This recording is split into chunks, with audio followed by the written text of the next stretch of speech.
I'd like to bring this Pittsburgh City Commission meeting to order. Please join me in flag salute. I pledge allegiance To the flag of the United States of America and to the republic for which it stands, one nation, under God, indivisible, with liberty and justice for all. Thank you. We'll open up the meeting for public input. Do we have anyone? Mayor, City Commissioners. Let's pray first. Oh, we haven't even prayed yet? I apologize. He's not that short. We'll say an extra one for him. Take as much time as you need. You better say one for all of us. Shall we pray? Father, we thank you for this time that we can gather together and discuss the business of our great city. Continue blessing our commission for all they do and guide them with your wisdom. Father, we want to say thank you for our leaders that we have in our city government, and from our administrators all the way to our fire, our police, our maintenance people, all of them. All things work together when we come together as a team. Bless all of us as citizens to be supportive and work together to make Pittsburgh a great place. And we give you thanks for all the blessings that you have bestowed upon this city. Hear our prayer, dear Lord, we pray. Amen. Amen. Thank you. Thank you. Yes. Okay, well, unfortunately, I wanted to take the beginning of the meeting and acknowledge that this month we actually lost an employee. We usually, it's very rare that we have somebody that passes away while they're employed at the city of Pittsburgh. Jeff Switlick served 9 years in the utilities department, moved up through the ranks, was a very quiet guy, worked very hard, was dedicated. Unfortunately leaves behind a wife and a couple of kids, but he will be missed. I know we'll miss him at the city, and I know he'll be missed at home and in his private life. So just wanted to make sure we acknowledged all that he did, the service that he gave his community, and the gratitude that we have for everything that he did in that service. Thank you for allowing me to do that. Thank you, Darren. Anyone else for public input?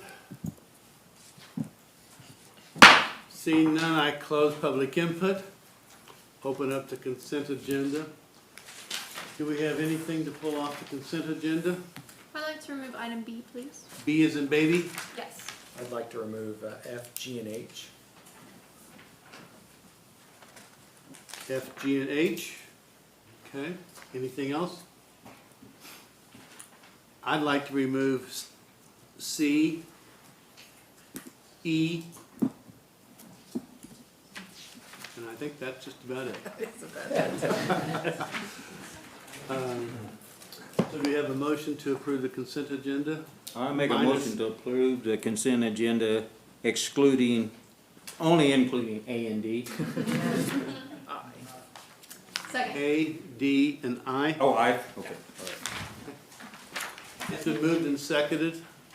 Roll call vote. Chenoweth? Aye. McNally? Aye. McNay? Aye. Munsell? Aye. O'Brien? Aye. Item B, approval of staff recommendation to accept an emergency solution grant from the Kansas Housing Resource Corporation in the amount of $157,445 to support homeless services within our community for the grant period of July the 1st, 2019 through June the 30th, 2020, and authorize the mayor to sign the appropriate documents on behalf of the city. Yes, ma'am. Quinn, could you just tell us a real brief for the people what this grant means to the city? Sure. The Emergency Solutions Grant, it's different this time around than it has been in the past. In the past, it was it went through the Wesley House. The whole thing went through the Wesley House. We served 11 counties. We felt like we would better serve our community if we took that into Crawford County only this time around. So we are serving Crawford County only with ESG, and we have taken the rapid rehousing and homeless prevention portion back in-house. with our housing office. And so what rapid rehousing and homeless prevention basically does is it allows our homeless population and those that are facing homelessness an opportunity to come to our office and let us help them with rent. We can help them with security deposits and also utilities. So. I have a question, Quentin. I notice here that it says these funds have been conditionally awarded. On what condition? That the commission signs this. Oh, okay. All right. I bet we can handle that. I have served on the board of the Wesley House this year as the governing body representative, and so I just wanted to say that I've been able to see how these funds are working in our community, and it's so important. And thanks to Quentin and the housing department for keeping to make this happen and Yeah, as many people as we can. And I'll just note that the 150,000, 157,445 is total between the Wesley House and the city of Pittsburgh. The city of Pittsburgh will get 95,000 of that for rapid rehousing and homeless prevention, whereas before we just got just over 100,000 for 11 counties. We'll have 95,000 for just Crawford County. So. And we do, the latest research out of Wichita State shows that Crawford County has one of the largest income inequality gaps in the whole region, and so it's excellent that we're getting that much more money for Crawford County. Thanks. Yep. That's all. If there are no other questions, I move to approve. It's been moved. Do we have a second? Second. All in favor? Aye. Aye. Opposed? Thank you. Thank you, Quentin. Thanks. Item C, approval of staff recommendation to revise the Section 8 Housing Choice Voucher Administration Plan. My question to you is, how the hell does anybody understand those 60 pages worth of directives? It's just, I mean, I brought it up because I'm applauding the people who administer this, because it is mind-boggling what they have to read and go through to conform to this. Yeah, we have a great staff, and Megan Keener specifically knocked that one out. That was, I mean, that that's was a lot of work. 60 pages of revisions. That was only revisions. The whole total That's right, yeah. document is Yeah, pretty thick. thank you, Quentin. Yeah. I do have a question since you pulled it off. On page 56, one of the statements for, I guess, I'm assuming an owner to participate, is that has not paid state or local real estate taxes, fines, or assessment. Is that just on the properties they want to be included? Correct. Okay, so if they've paid up on those homes, but they're delinquent in others, they're still eligible to participate? Okay. Any other questions or comments? Hearing none, I move for approval of item C. Second? Been moved and seconded. All in favor? Aye. Aye. Opposed? Thank you. Motion passes. Item E, approval of change order number 1, reflecting an increase of $85,358.05, making a new contract construction amount of $1,057,206.99 for the 2019 Service Preservation Project. Cameron. Yes, this is just for the addition of the streets. Since we got such good prices on the asphalt, we added a deal either side of Homer Street. Give me a minute there, sorry. Normal Street, and then South Taylor and Taylor Circle there. It was in an area that we were already going to be doing work, so it just was a natural extension to go ahead and try and address all those streets in that area. I pulled it off just so you could talk a little bit about this, and so people who are listening in can see that we're spending this money the way it, and what we're using it for. Right.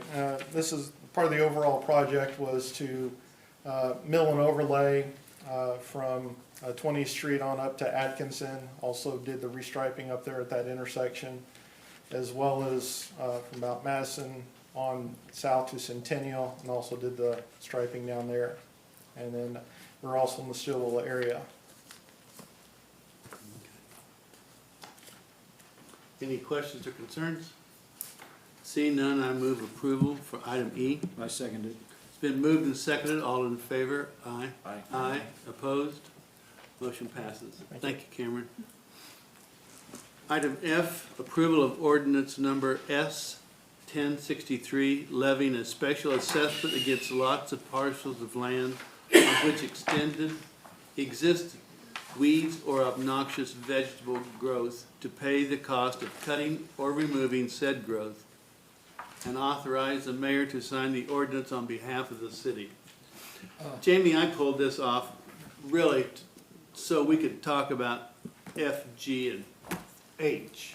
Okay, that's fine, 'cause I was wanting to address all three at the same time. Well, good. We're all on the same page. Okay, what these are is we have properties in town throughout the year where the owners or the tenants, if it's rental property, do not mow their grass, remove trash from the property, or have a building that's been posted as unsafe by the building codes, and we've had to demo it. So throughout the year, we send Cameron's codes inspectors. They contact these people with letters and pictures and dates and times of when they've assessed the property in violation, and then they turn it into the finance department, and we create an invoice and we mail an invoice to these property in question. And then throughout the year, a lot of properties that have been in violation, they do not pay their invoice. And then in July, we go through and review them all, and we turn them over to the county to be put on the tax rolls. So we have maybe in the future we will collect these monies back for our costs involved, because they can't, once the lien's been put on the property, they cannot sell the property unless the lien has been removed. And this is just a legal procedure that allows us to do that. You said something that I never thought about. Does anyone pay these bills when we send them out? Yes. They do? That's Not as great. many as I'd like, but that's Yeah, well, I mean, when you're sending out 139 for obnoxious weeds and 32 for trash, the obnoxious weed charges come to over $51,000. Right. You know, that's a lot of city time, resources that we really ought to be putting to better use. And it's unfortunate that some of our citizens are not right. I agree. It's as caring as we all wish they would be. any other questions on those? Anybody else have any? And by the way, the refuge fines come to over $22,000. So that's a lot of money when you put it together.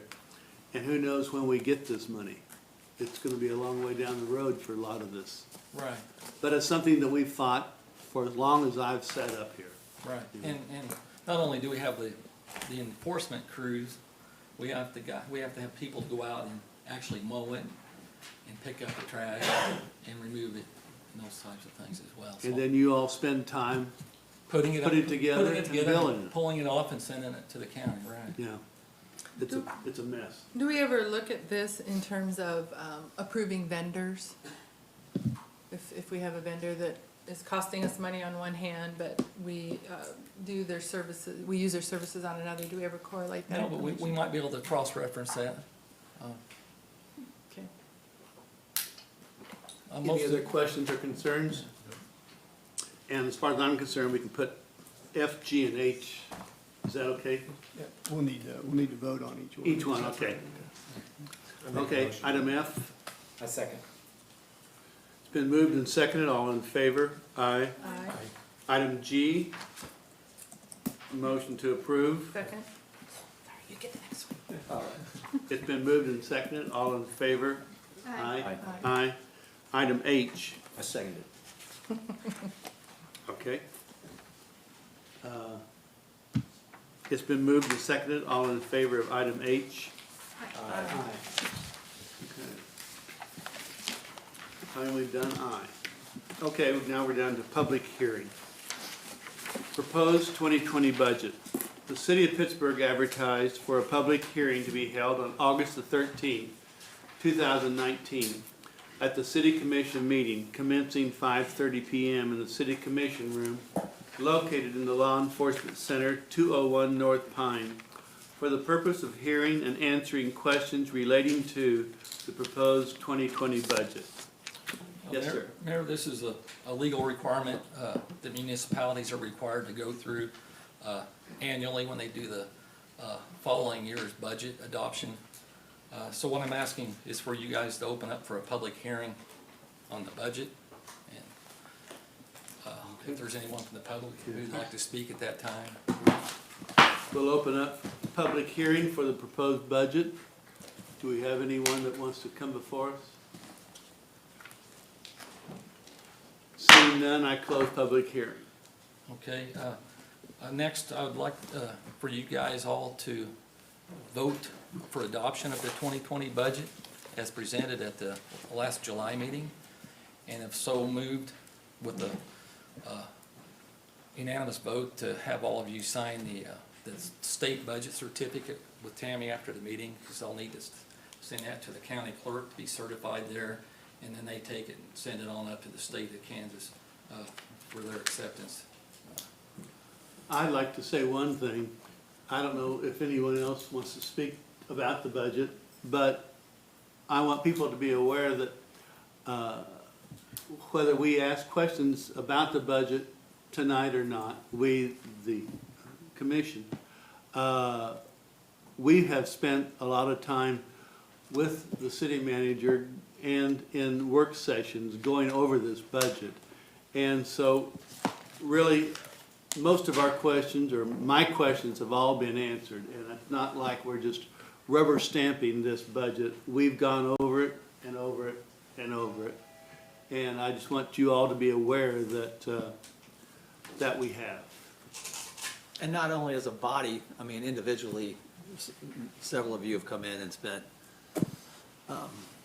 you know, for Jamie and I, which is probably the best part of the year, is actually sitting down and getting to talk about the budget instead of answering questions about this or that, the other thing. So, yeah, I think it's good you bring that up. This has been a 5-month process, and you guys have all participated.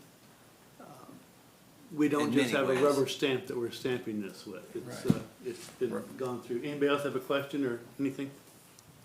I have no questions. If there's none, I'd make a motion to approve. I second. It's been moved and seconded. All in favor?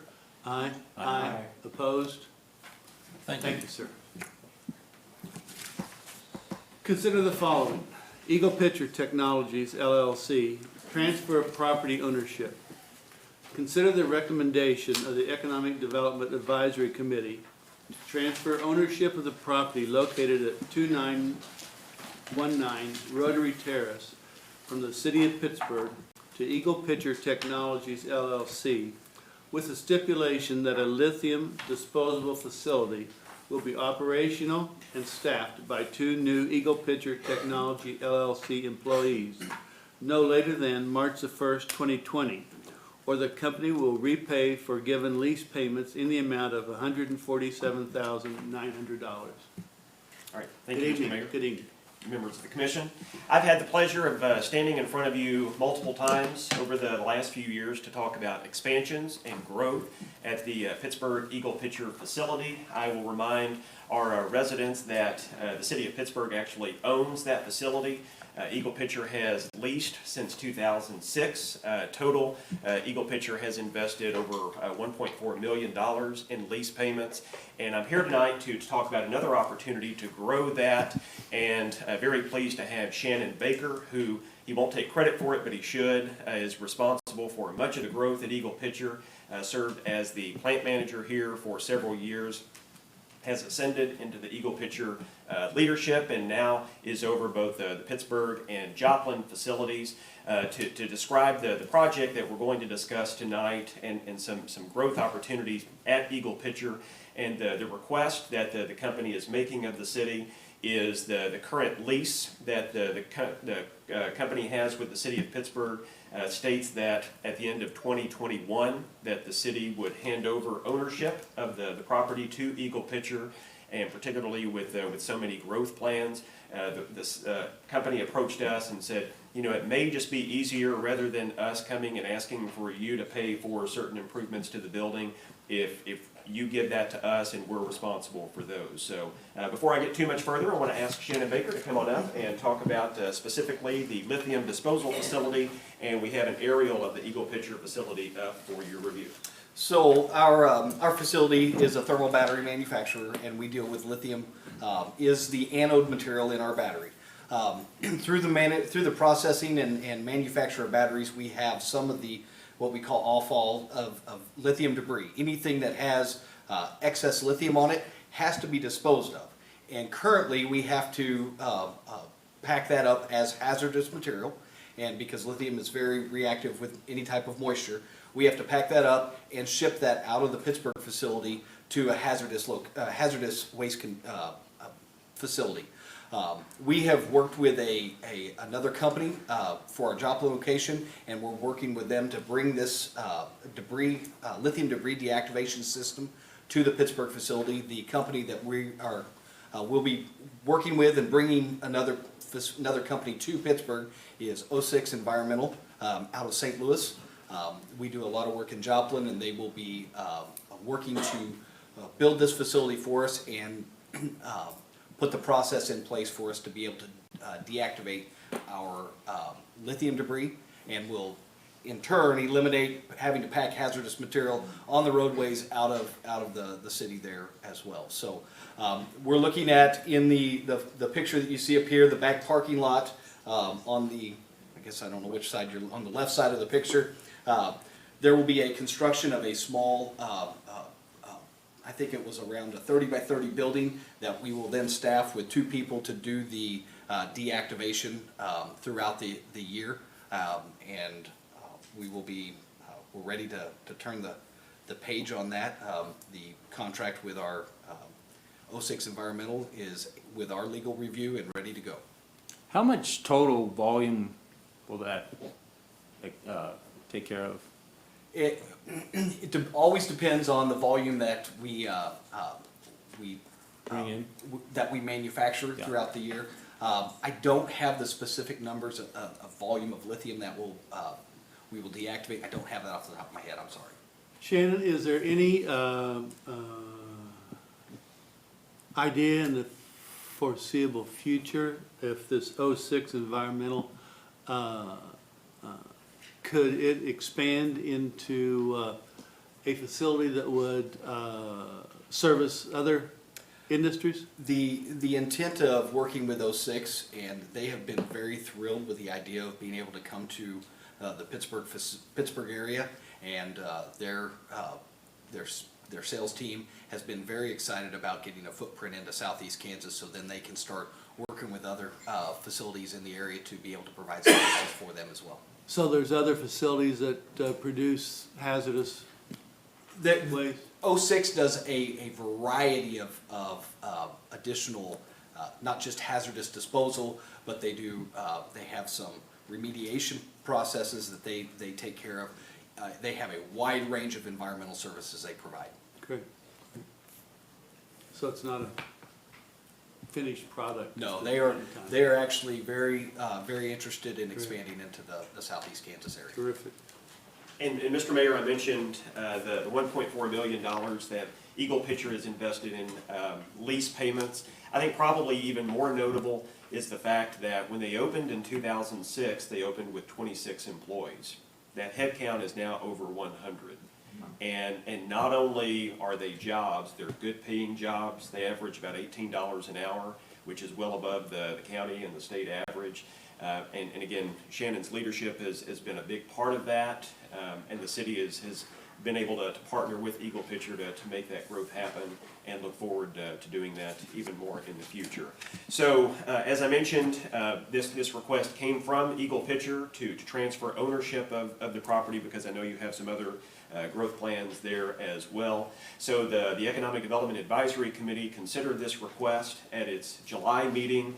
The monetary value of essentially handing the building over 2.5 years early would represent an incentive of $147,900. We then, the EDAC approved that request and recommended to you that the city follow through with that request. We did go back to Shannon at Eagle Pitcher a little bit later to say, okay, well, what if, can we have a date for when the lithium disposal facility would be operational? And the company would be willing to commit to March 1st of 2020, that it would be operational. The 2 new employees would be on the ground, or the city would repay the lease payments that are forgiven.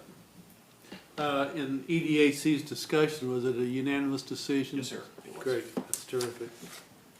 Well, again, I want to thank the people who serve on this EDAC committee, because they do provide a valuable and invaluable service to us sitting up here to go through these projects that you bring to us and evaluate them and give us their and they had Shannon and his leadership team in to discuss the project in detail.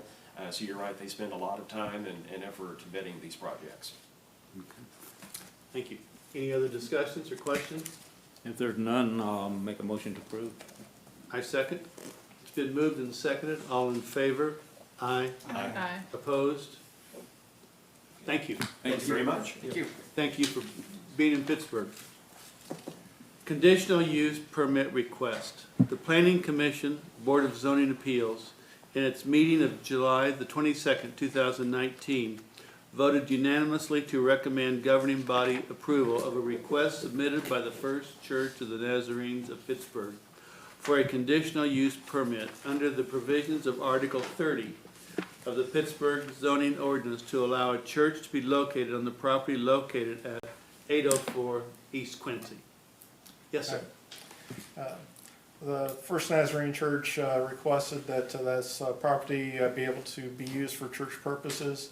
This is on the southeast corner of Stillwell and Quincy.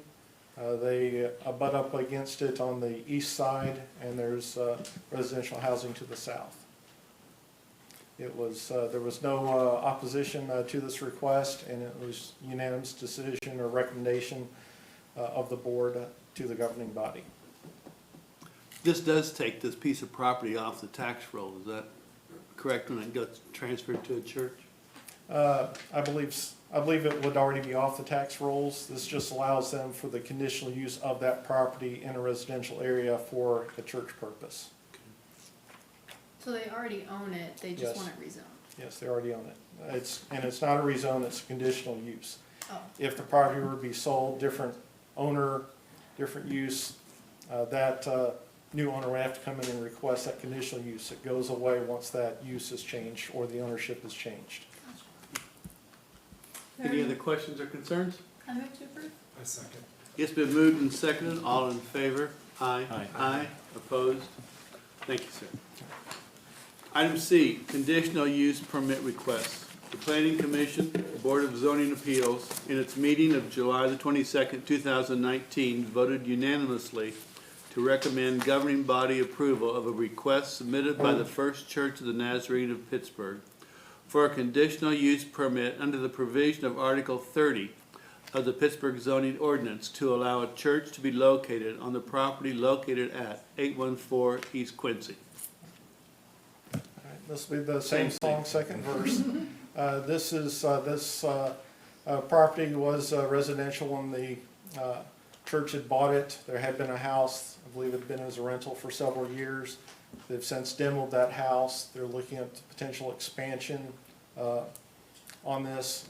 The owner around it, I think the ultimate plan is that this lot would get combined with the larger parcel that the church sits on today. So again, the request is for it to be a conditional use, for it to be able to be used for church purposes. And again, no opposing. Correct. There's no opposition, and it was unanimously approved for recommendation to the governing body. Any questions or concerns? Hearing none, I move to approve. I second it. It's been moved and seconded. All in favor? Aye. Aye. Opposed? Thank you, Cameron. Environmental Use Control Agreement, 2800 block of North Walnut. Consideration of staff recommendation to enter into an environmental use control agreement for the 2800 block of North Walnut. This just closes the loop on a project that we'd worked with KDHT as well as the property owners there. If you recall, KDHT came in, did remediation on the property around it, went and put that material underneath the roadway that we built the extension of North Walnut between 28th and 29th over. This just continues the stipulations in it, are similar to what they were on 29th Street, which the city has a similar arrangement on that as well. Any questions or concerns?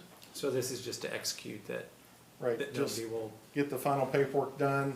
In that, they've gone in there, they've measured, they surveyed exactly the limits of their pit that they put the material in, and that's the only area that's being asked for the environmental use control. And this whole project was recently awarded an award, right? A statewide award? The Kansas League of Municipalities, I think I got that name right. They awarded as one of the, I think the Innovations and Infrastructure Awards that the city will receive later on this year.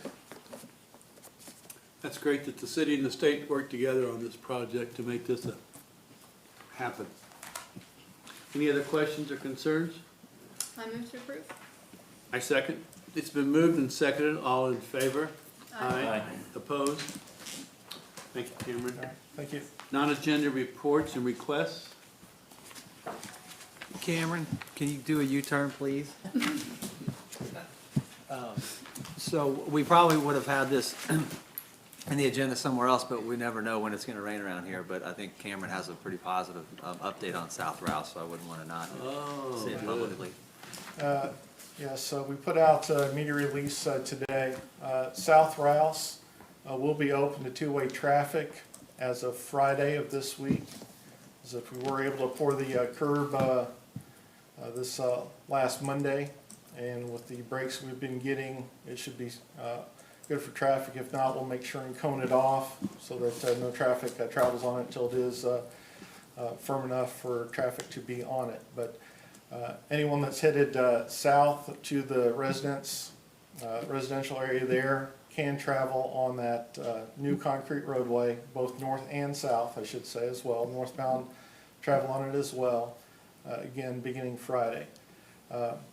That temporary rock access road will still be in place for to get to the businesses on the west side of South Rouse, because they'll have to go through there, and as you tear out and repave through that area, there will not be a crossover there, so they'll still have to travel southbound on that rock roadway until the street is completed through there. Any load limit on this new pavement? Nothing that isn't already on the books. Okay. So how will the residents, other than hearing it tonight, know that's gonna be open? You contact them that live out there, or? We've put it out as a media release. Okay. Well, they'll be happy, I'm sure. Yeah, I'm pretty sure that all it'll take is them to look out there and see the cones switch Sure. around. Yeah, it's not gonna be hard I to don't know. doubt that they'll figure it out in a heartbeat. And that and the contractors are all jumping up and down, so it'll be exciting. And Cameron used to have hair when this project started. How long has it been going on? It's just a bit over a year. Part of our struggles early on was trying to get all the utilities.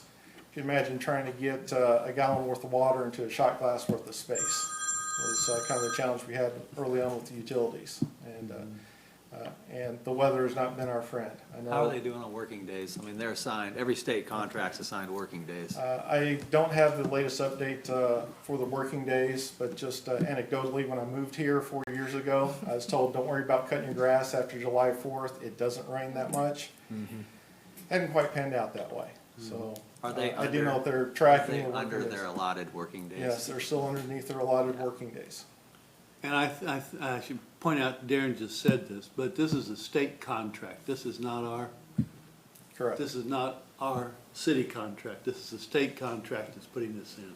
Correct. But you have to We have a recognize the partnership. effort that Cameron and Jacob have put in. He's the inspector on site. I mean, they are out there taking calls, and most of the calls are from me. And I haven't really heard that much from the community, outside of some of the people that don't live in the area that have experienced it. But the people that live there have been extremely patient. But, you know, the city's, I'm really proud of the work he's done. I mean, Cameron could have just wiped his hands to it and said it's a state, and he never did. And we're not done yet, but being off that road will be a big deal, and everybody's patience has been on. When I mentioned it was a state contract, I wasn't trying to demean what the city has put into this project. Absolutely. As Darren said, I apologize for not reinforcing the idea, but I greatly do appreciate everyone's patience that lives down there. I know that construction's not easy to live through. When they do construction around the house, trust me, I hear about it probably about as much or more than any of the residents that call in to the city as well. But greatly appreciate their patience. Hopefully they'll realize what a great payoff it is once they're able to travel that new road and have that new trail there to help improve the safety of that entire neighborhood. Do you have a time frame when the whole project's gonna be completed?